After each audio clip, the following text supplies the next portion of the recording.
გამარჯობა ანა, მივესალმებით პირველის მაყურებელს, მადლობა მოწვევისთვის.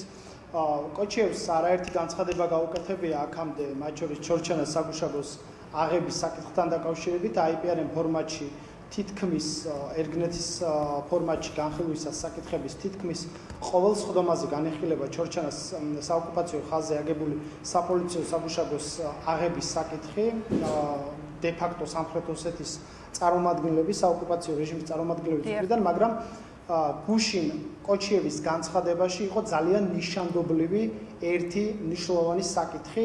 გუშინ პირველად ჩორჩანას როგორც სამხრეთ, ეგრეთ წოდებული სამხრეთ ოსეთის ტერიტორია მოიხსენია კოჩიევმა, რითაც პირდაპირ დაადასტურა, რომ 2019 წელს, მაშინ როდესაც მათ შორის შესაბამისმა სადამკვირვებლო მისიამ ევროკავშირის 2019 წლის დასაწყისში იანვარში აღმოაჩინა მონიშნები ჩორჩანის ტყეში და მათ შორის ამაზე სამოქალაქო აქტივისტებიც საუბრობდნენ, მათ შორის განთავსებული იყო ბანერი, გზა გაყავდათ, პირდაპირ დაადასტურა პრეტენზია ხაშურის მუნიციპალიტეტის სოფელ ჩორჩანასთან დაკავშირებით და 2019 წელს მცოცავი ოკუპაციით იგეგმებოდა საოკუპაციო ძალების მხრიდან სოფელ ჩორჩანას დაკავება, რომელიც ჩვენს კონტროლირებად ტერიტორიაზე იყო.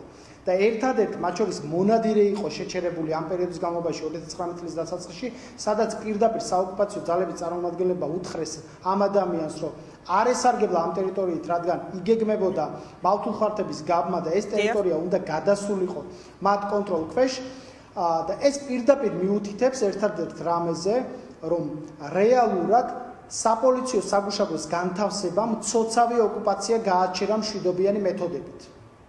ეს საპოლიციო საგუშაგოს განთავსება, რომელსაც როგორც ხიჭს ისე უწოდებდა, მათ შორის თქვენ გახსოვთ ბიბილოვი 2019 წელს და მაშინ ცხინვალის de facto ხელისუფლების წარმომადგენლებმა საგამოძიებო პროცესიც დაიწყეს, მათ შორის ამ საკითხთან დაკავშირებით თავიანთ რაღაცა კვაზი საგამოძიებო უწყებებში. 6 წლის თავზე, მაშინ როდესაც გომელაური, რომელიც იყო ეროვნული უსაფრთხოების საბჭოს წევრი, მუდმივი მოქმედი, სახელმწიფო უსაფრთხოების სამსახურის უფროსი, შემდეგ შინაგან საქმეთა მინისტრი, ეროვნული უსაფრთხოების საბჭოს მდივანი 6 წლის განმავლობაში თურმე ბჭყალებში დანაშაულებრივად დუმდა და დანაშაულს აფარებდა ხელს, რომელმაც მათივე შეფასებით, ამ რეჟიმის პროკურატურის შეფასებით, სახელმწიფოს კანონიერი ინტერესების არსებითი დარღვევა გამოიწვია. თუმცა დღეს გომელაურს ამასთან დაკავშირებით ფორმალურად პასუხს არავინ არ სთხოვს. რატომ? იმიტომ რომ ბიძინა ივანიშვილის შურიზიების პირდაპირი ინსტრუმენტია ეს ადამიანი დღეს პროკურატურის ხელში.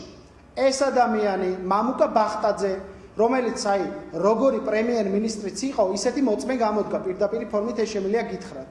როგორც პრემიერობის დროს არავინ არაფერს არ ეკითხებოდა, ისე იძახის ამ თავის ჩვენებაში მე ფაქტობრივად გადამდგარი ვიყავიო, ბოლო პერიოდი იყო, ბოლო დღეები ჩემი პრემიერობისა და არაფერს არ ვითანხმებდიო. ესეთი მოწმე არის ეს ადამიანი, მამუკა ბახტაძე. შემდეგ გავყვეთ მისი ადმინისტრაციის უფროსი კახი კახიშვილი, რომელიც თურმე არაფრის საქმის კურსში არ იყო და ბახტაძე თითქმის წასული იყო და მეც ფაქტობრივად წასული ვიყავიო. დავით სუჯაშვილი, რომელიც საგარეო დაზვერვას ხელმძღვანელობდა. მართლა, ჩემი კოლეგის თქმის არ იყოს, ადამიანმა უნდა ჩამოიტანოს სხვა ქვეყნებიდან სადაზვერვო ინფორმაცია და აგერ 70-80 კილომეტრში რა ხდება ქვეყნის დედაქალაქიდან, ის ვერ გაურკვევია საოკუპაციო ხაზთან. ლევან იზორია, რომელიც ელჩად დანიშნავდა 2020 წლის თუ არ ვთქვი იანვარში დაინიშნა. ეროვნული უსაფრთხოების საბჭოს მდივანი იყო და მათ შორის მანამდე იყო თავდაცვის მინისტრი. თურმე არაფერი არ იცოდა. მაშინ როდესაც პირდაპირ საქმის მასალებში წერია, რომ ამ უწყებების ტექნიკა და მათ შორის ავტომობილები გამოიყენებოდა იქ გზების გასაყვანად. ეს ადამიანები დღეს რო დაალაგებულები არიან სახელმწიფო პოლიტიკური თანამდებობის პირები და აძლევენ პირდაპირ ფორმით ივანიშვილის შურიზიების მიზნით ჩვენებებს გიორგი გახარიას წინააღმდეგ. ეს არ არის მხოლოდ ერთი რიგითი სისხლის სამართლის საქმე. ეს პირდაპირ ნიშნავს, რომ ამ საქმეზე ნებისმიერი გაჟღერებული სიტყვა შეიძლება ჩვენი ქვეყნის ტერიტორიული მთლიანობის და სუვერენიტეტის წინააღმდეგ იქნეს გამოყენებული. საერთაშორისო სამართლებრივი ფუნდამენტი ინგრევა. გახსოვთ ხო ანთაძის განცხადება გუშინდელი? დილით შევიდა, ნორმალური განცხადება გააკეთა, შუადღეს ჩაუკაყუნეს თავში, როგორც ჩანს. და საღამოს გამოსულზე რა განცხადებები აკეთა ჩორჩანასთან დაკავშირებით. ამ ანთაძესაც თავის გამოკითხვაში პირდაპირ ფორმით ანა დადასტურებული აქვს, რომ 2019 წლის იანვარში ნამდვილად იყო ყვითელი მონიშნები საოკუპაციო ხაზის გაწვრის სოფელ ჩორჩანის ტყეში. ადგილზე იყო გასული პოლიციის წარმომადგენლებთან ერთად.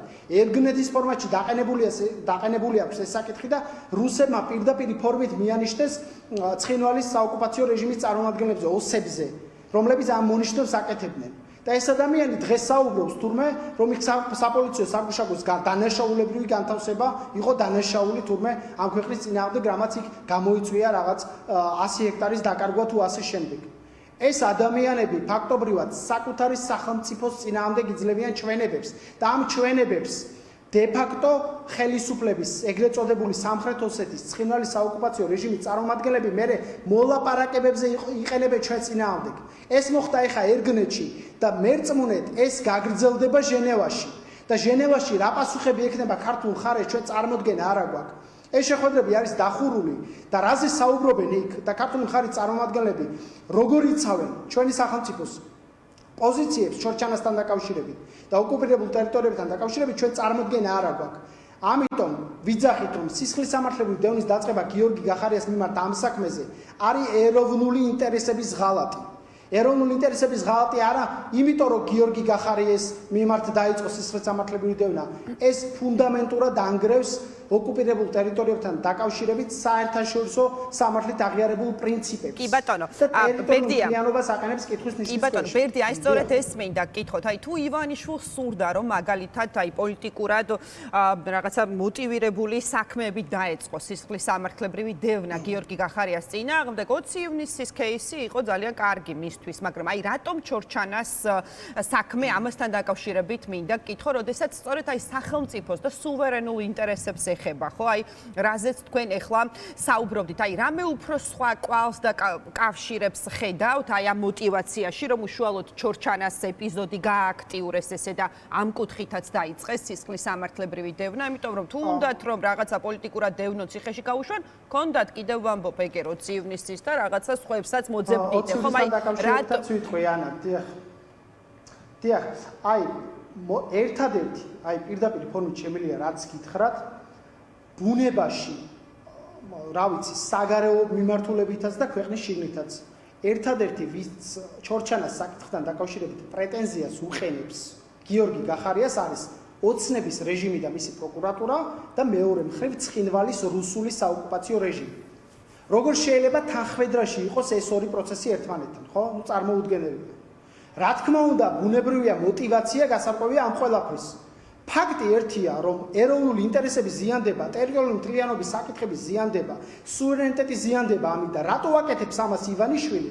ამასთან დაკავშირებით აუცილებლად მოხდება ყველა შეკითხვაზე პასუხის გაცემა, მათ შორის არსებითი განხილვა იქნება ამ საქმის და ყველა იმ მოწმეს მოუწევს პასუხების გაცემა ძალიან მძიმე შეკითხვებს. ბერდი, ეს უბრალოდ დამთხევა არის თუ რაღაცნაირად არ ვიცი, დაკვეთაც რაღაცა აი რუსული საოკუპაციო რეჟიმის ინტერესის გატარება, ანუ აი მხოლოდ დამთხევა არ მგონია ამიყოს. მე არ ვიცი. ხო, არ ვიცი, ვიღაცა შეიძლება შურიზებით დაბრუნებული ყველა ინსტრუმენტს, ყველა საქმეს იყენებს გიორგი გახარიას წინააღმდეგ, მაგრამ ერთი ფაქტია, რომ ცხინვალის რუსული საოკუპაციო რეჟიმის ინტერესებში ვმოქმედებთ დღეს ამ წუთის მდგომარეობით, როდესაც ამ არგუმენტს გიორგი გახარიას მიმართ სისხლის სამართლებრივი დევნის დაწყების ერგნეთის ფორმატში იყენებს de facto რეჟიმის წარმომადგენლები და ამას წაიღებენ ასევე ჟენევაში. წარმოგიდგენია თქვენ როგორ აზიანებენ საკუთარი სახელმწიფოს ეროვნულ ინტერესებს. რაც შეეხება 20 ივნისს და 20 ივნისის საქმის აბსურდულობას გიორგი გახარიასთან მიმართებით, ამასაც აუცილებლად მინდა შევეხო ანა. გიორგი გახარიას მიმართ სპეციალურად არ დაგისვით კითხვა ბერდია, იმიტომ რომ შესაძლოა ვეღარ დავამთავროთ ეს ეთერი. 20 ივნისზე საუბრით და სხვა საკითხებზე მინდოდა გადავსრულოთ. დავამთავრებ თუ შეიძლება, იმიტომ რომ მნიშვნელოვანი საკითხია და სულ ერთი წუთი დამჭირდება. გიორგი გახარიას ედავებიან ანა ჯანმრთელობის ადამიანების ჯანმრთელობის განზრახ მძიმე დაზიანებას, ანუ ორგანიზებას ამ ყველაფრის. წარმოგიდგენია თქვენ რომ გიორგი გახარიამ თითქოს დააორგანიზა, რომ ადამიანების ჯანმრთელობა განზრახ მძიმე დაეზიანებინა. როდესაც ერთი ადამიანიც კი ამის ამსრულებელი, გამოვლენილი და სისხლის სამართლებრივ პასუხისგებაში მიცემული არ არის. ბრალის შესახებ დადგენილებაში გიორგი გახარიას პირდაპირ წერია, რომ არ გაუწია რეზინის ტყვეების გამოყენების ბრძანება. და ადამიანებს განზრახ ძიმე დაზიანება ვისაც აქ მიღებული ეს მიღებული აქვს დრეზინის ტყვეების გამოყენების შედეგად სისხლის სამართლის კვალიფიკაციისას დანაშაულის აუცილებელია მიზეზ შედეგობრივი კავშირის დადგენა როგორ შეიძლება შენ არ ედავებოდე პირობითად ადამიანს კონკრეტულად რეზინის ტყვეების გამოყენებას და შედეგს ედავებოდე რომ ამ რეზინის ტყვეების გამოყენებას ადამიანების მძიმე დაშავება მოყვა. მიზეზ შედეგობრივი კავშირი ფიზიკურად არ არსებობს. რატომ გამოიყენეს იცით ეს მუხლი? იმიტომ რომ ერთადერთი არ ამნისტირებული მუხლია თეორიულადაც რომ დაუშვათ, რომ რაღაც სხვა დანაშაული ფორმალურად ჩადენილი აქვს, რომელიც ბუნებაში არ არსებობს და ამ სისხლის სამართლის კოდექსში. შეუძლებელია ამ მუხლით სამართლებრივი სიგიჟე და აბსურდია კვალიფიკაცია მიუყენო მოქმედ შინაგან საქმეთა მინისტრს და რაც ყველაზე მნიშვნელოვანია, ერთადერთი ორგანიზატორი ამ საქმის თუ შეიძლება ითქვას არის ირაკლი კობახიძე რომელმაც გავრილოვი ჩამოიყვანა უმასპინძლა სავარჯელს ჩასვა იმ სავარჯელში საიდანაც ზვიად გამსახურდია ამ ქვეყნის დამოუკიდებლობის აღდგენა გამოაცხადა და მერე პროტესტის დაწყების შემდეგ გაიქცა და ბაქოში იმალებოდა და იქიდან გამოგზავნა თავის გადადგომის განცხადება აი ეს არის ორგანიზატორი ამ საქმის კი ბატონო, კარგით და ბერდია, თქვენ ვის მოთხოვეთ პასუხი, რომ ისეთი ბრძანება გაიცა, რამაც ადამიანები დააზიანა. ამ შემთხვევაში გახარიას გულისხმობ ბუნებრივია და არა თქვენ პერსონალურად. ხო, გიორგი გახარია იყო ერთადერთი შინაგან საქმეთა მინისტრი, რომლის დროსაც მსგავს საქმეზე გამოძიება დაიწყო. თქვენ ხო არ გონიათ ამ საქმის მასალებს რომ გაეცნობით, რამე ახალია გაკეთებული პროკურატურას ამ საქმეში. ყველა საგამოძიებო მოქმედება ძირითადად ჩატარებულია 2019-20 წლებში. და გიორგი გახარიას თუ უნდა ამ საქმის გაფუჭება, ვინმეზე ზემოქმედების განხორციელება. თქვენ გონიათ პრემიერ-მინისტრს არ ქონდა იმის ავტორიტეტი და ძალაუფლება. არ გაუკეთებია ეს, მეტიც. ჩვენება აქვს მიცემული როგორც მოქმედ შინაგან საქმეთა მინისტრს, პრემიერ-მინისტრს ამ სისხლის სამართლის საქმეზე. არც ერთი მოწმის მიმართ ზეწოლა არ განუხორციელებია ამ პერიოდის განმავლობაში. როგორ შეიძლება ეს გამოიყენოს? მათ შორის პირველი შემთხვევა იყო ანა, როდესაც პოლიციელების სისხლის სამართლივი პასუხისგებაში მიეცნეს 3 პოლიციელი ამ საქმეზე. უამრავი ადამიანი დისციპლინური წესით დაიშსაჯა, სამსახურიდან იქნა დათხოვნილი. ეს იყო პირველი უპრეცედენტო შემთხვევა შინაგან საქმეთა სამინისტროს მხრიდან. შეიძლება არასაკმარისი იყო ეს ყველაფერი, რა თქმა უნდა, მაგრამ რისთვის იყვნენ საგამოძიებო ორგანოები, რისთვის გადაიბარა შემდეგ გომელაურმა ეს უწყება? დღეს ადამიანს ვერ მიაგნებ სპეცრაზმალს, პირდაპირ ფორმით შემიძლია გითხრათ. იმ გომელაურს ხომ გახარია აკონტროლებდა მთავრობას, როდესაც ხელმძღვანელობდა ბერდია? გახარია არავის არ აკონტროლებდა. მინისტრი და კაბინეტის მეთაური ხომ იყო? პრემიერ-მინისტრი იყო მთავრობის მეთაური, რომელიც კოორდინაციას წევდა ყველა სამინისტროს მუშაობას. მაგრამ იმდენად რთული და კომპლექსური საკითხია, მათ შორის შინაგან საქმეთა სამინისტროს მართვა, მოდით ახლა 2021 წლიდან 25 წლამდე რა ცოდვებით შეიძლება კონდეს გომელაურს, ამაზე პასუხისმგებლობას გიორგი გახარიას მოავაღებთ. კარგით, მაშინ ესე დაგისვამთ კითხვას და ძალიან გთხოვთ ეს თემა ამოვწუროთ, იმიტომ რომ მართლა დაუსრულებლად შეიძლება ამ თემაზე ვისაუბროთ. ვინ არის ამ ქვეყანაში ისეთი ადამიანი, ვისაც შეუძლია, რომ აი პრემიერი, მაშინ ბახტაძე იყო, ხო? 2019-ში პრემიერ-მინისტრისგან და შინაგან საქმეთა მინისტრისგან დაუკითხავად ბრძანება გასცეს, რომ დაშალონ აქცია რეზინის ტყვეებით. აი ვინ წარმოგიდგენიათ თქვენ ასეთი ტიპის გავლენის ადამიანად ამ ქვეყანაში? აუცილებლად გაირკვევა, არ ვიცი. არ გაქვთ ამაზე პასუხი? ამ საქმის წინ არის. აი ვის აქვს ამხელა ძალაუფლება და გავლენა, რომელიც აი ესე რაღაცა ინსტიტუციებისგან დაუკითხავად შეკითხვა და თქვენი მცდელობა ჩემი პასუხის მიღების, მაგრამ საქმის არსებით განხილვა წინ არის. ძალიან საინტერესო პროცესები გველოდება, ყველა შეკითხვას უნდა გაეცეს პასუხი. მე არ მაქვს მოლოდინი რომ ობიექტურ ჭეშმარიტებას დაადგენს ეს სასამართლო განხილვა, მაგრამ ძალიან ბევრ შეკითხვას ამ სასამართლო პროცესებზე მე ვფიქრობ პასუხი გაეცემა.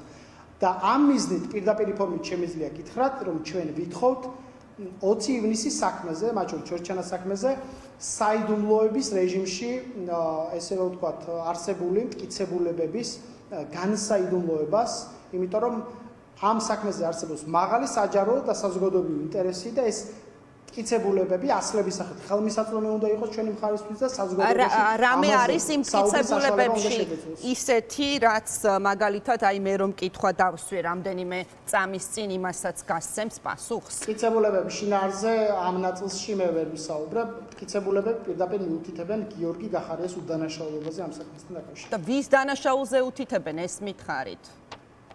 ამაზე არის პასუხი, ამაზე გავიგე რომ უდანაშაულო როა გახარია ამას ამბობს მტკიცებულება, მაგრამ ვინ არის დამნაშავე ამაზე, ვიზეა კონკრეტულად საუბარი ხომ არ გქონთ, ამას მაინც ამბობს ეს მტკიცებულება თუ მარტო იმიტომ გინდათ გასაჯაროება რომ გახარია უდანაშაულოა ეს გაშკარა. თუ თქვენ არ გინდათ ეხლა ჩემს მიმართაც დაიწყოს სისხლის სამართლებრივი დევნა, გეუბნებით რომ ამ არ მინდა ნამდვილად, რატო უნდა მინდოდეს ბერდია, რატო უნდა მინდოდეს შინაარსობრივი ნაწილზე ვერ ვისაუბრებ. თუმცა თუ მოუნდებათ ეს ჩემს გარეშეც შეუძლიათ ძალიან მარტივად. კარგი, სხვა საკითხებზე გადავიდეთ ბერდია.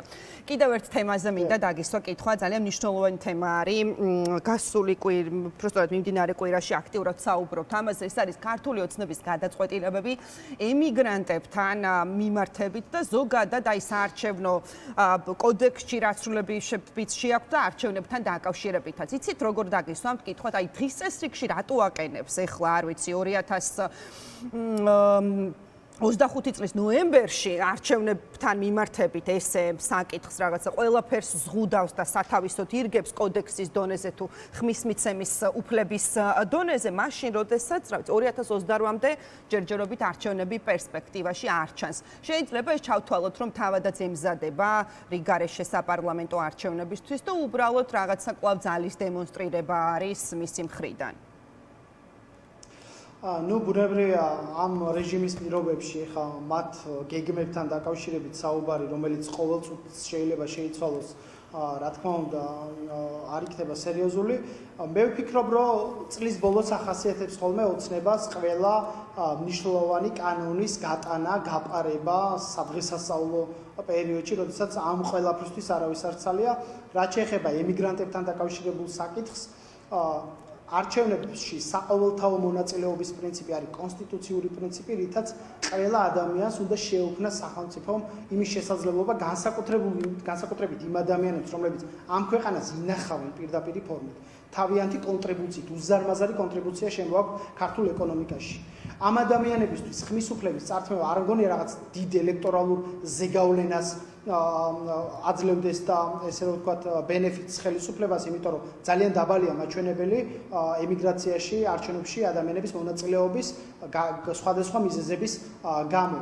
მაგრამ ეს პირდაპირი ფორმით სიგნალია, როგორ უდგება მათ შორის ადამიანებს, რომლებიც მის იურისდიქციის მიღმა არიან, თავისუფალი ადამიანები არიან და მათ შეუძლიათ პოლიტიკურ პროცესებზე ზეგავლენა. ამ ადამიანებს პირდაპირი ფორმით, ვინც ქართული ოცნების ამორჩეველი არ არის, ვინც მის ესე რომ ვთქვათ იურისდიქციაში არ არის, რომელზეც ზეგავლენის მოხდენა შეუძლია, რა თქმა უნდა ასე ეპყრობა. ჩვენ ყოველდღიურად საუბრობდით წინასაარჩევნო პერიოდში საპარლამენტო არჩევნებამდე, რომ მეტი გარანტია უნდა ყოფილიყო, მეტი შესაძლებლობა ემიგრანტებისთვის, მათ შორის ელექტრონული ფორმით ხმის მიცემის შესაძლებლობის და დღეს ამ ადამიანებს საერთოდ დაუგზავნეს ხმის მიცემა და ეუბნებიან, რომ კი არ გიგრძალავთ ხმის მიცემას. ჩამოგბრძანდით და მიეცითო ხმაო და ერთი უტიფარი სპიკერი გუშინ საუბრობდა კიდე რუსთავიორის ეთერში, რომ აი ჩვენი ელჩებიცო, რომლებიც ძალიან ბევრს მუშაობენო საზღვარგარეთო, მოუწევთო იმ დღის ჩამოსვლაო და ხმის მიცემაო. ანუ ელჩების მდგომარეობას ადარებს ადამიანის მდგომარეობას, რომელიც მოხუც სულის იმისთვის და წლებია გადახვეწილი ამ ქვეყნიდან იმისთვის, რომ საკუთარ შვილს ლუკამაპური მიუტანოს ყოველთვიურად და ამის ფული ჩაურიცხოს. და ძიმე პირობებში შრომობს და WhatsApp-ით და ვიდეო-კოლებით ზრდის საკუთარ შვილს და ამის ხშირია შემთხვევა, როდესაც ოჯახის წევრის გარდაცვალების გამო ვერ ჩამოდიან ადამიანები და ყველაფერს რო თავი დავანებოთ. ემიგრაციაში იმდენი ადამიანია წასული, რომ ფიზიკურად, ლოგისტიკურად შეუძლებელი ამ ადამიანებმა რომ გადაწყვიტონ, ჩამოვიდნენ არჩევნებზე, რა ვიცი ხა 50 აეროპორტი და შესაბამისი რეისი ამ აეროპორტებში დანიშნული არ შეიძლება ეხოს იმ რაოდენობას სურვილის შემთხვევაში თუ ჩამოვლენ ეს ადამიანები, რომ მიიღონ არჩევნებში მონაწილეობა. ამიტომ ეს არის შეურაცხყოფა და რაც უფრო ესეთ ბრუტალურად მოიქცევიან, რაც უფრო დაამცირებენ ადამიანებს, ხო, ყველაფერს აკეთებენ, რომ შეურაცხყოფა მიაყენონ. აი სულში ჩააფრთხონ ადამიანებს. ამას აკეთებს დღეს ოცნების რეჟიმი. რაც უფრო დიდი სისწრაფით ივლის, პატარა კენჭიც ამოაყირავებს მას. აი ეს იცოდნენ ძალიან კარგად ამ ადამიანებმა. მათ გარანტია არ აქვთ აი იმ პირობებში, რომ რაღაცა ძალაუფლებას აუცილებლად დიდი ხნით შეინარჩუნებენ. დიდი მადლობა ბერდია სიჭინავა საუბრობდა დღის ამბების პირდაპირ ეთერში. ჩვენ კი აქ სტუდიაში